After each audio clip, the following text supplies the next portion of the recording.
Hey everybody, I'm Christopher Green. You're watching Greenwave TV, alternative media television.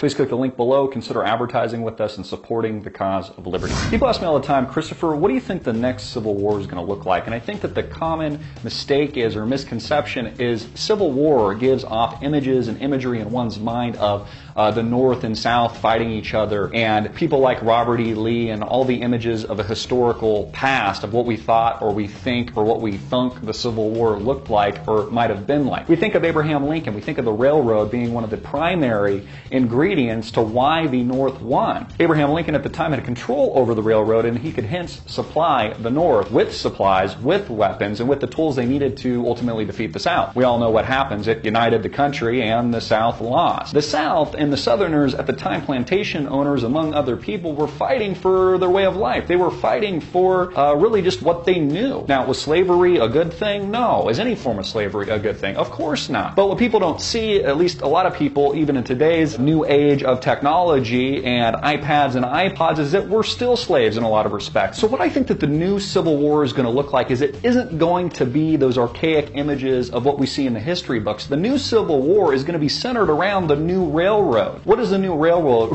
Well, the new railroad is the information superhighway. It is the internet. In fact, we saw this today. There were several articles out talking about the Reddit co-founder that killed himself, that was being pressured by the federal government for supposedly downloading some kind of private documents he wasn't supposed to have his hands on, so he hung himself. And Anonymous, an hacktivist group, has taken over websites, and they're trying to fight back for this person's civil liberties. What drove him to an aggressive action to commit suicide because he felt that his life was hopeless. And you see, the new Civil War isn't going to be necessarily on the battlefield, on physical land. The new Civil War is being fought right now. It's being fought on the internet. It's being fought through social media. It's being fought on behalf of activist groups like Anonymous, whether or not you think they're government sponsored or not. This is where the new war on propaganda, this is where the new war on truth is being fought. That is the new Civil War. You know, we have the biggest state, Texas, right now that has had over 125,000 signatures signing to peacefully secede from the Union. All 50 states across the United States of America, totaling in the amount of 700,000 plus people, have signed petitions to peacefully secede from the United States of America. Now, liberals will say, Christopher, I don't really care. It doesn't sound like a lot of people with, millions of people in the United States today. But should you not be concerned? Should the average citizen not be concerned if there's not a growing subset of libertarian-minded, liberty-minded Americans who want to peacefully secede from the Union? I mean, what is stopping a state from Texas seceding so they don't have to pay taxes that goes to fund bankrupt California? What's stopping any other state from doing that? So even if you think these people are crazy, even if you think these people are the tinfoil hat lunatics, they're religious right conservatives that you just don't understand, should you not still be concerned that there is a growing fighting minority in the United States that want to willfully secede? Is that not a problem? And it brings me into why President Barack Obama wants the guns. History shows us and tells us that any time an authoritative figure or government, more importantly, takes guns, it always results in a power grab. It always results in a power shift, absolute power. In fact, that's what the gun grab is about. It is about power. It has nothing to do with Sandy Hook,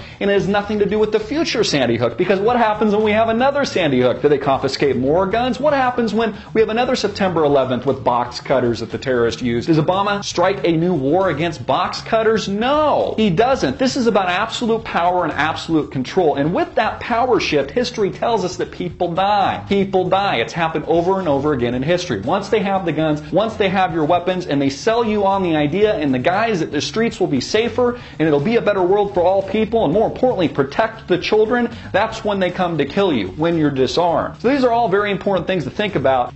This is what I think the new Civil War is going to look like. I'm Christopher Green. Please share this video everywhere you can. If you like it, subscribe to us on YouTube, Facebook, Twitter, and get it out to the viewing public. And don't forget to click that link below.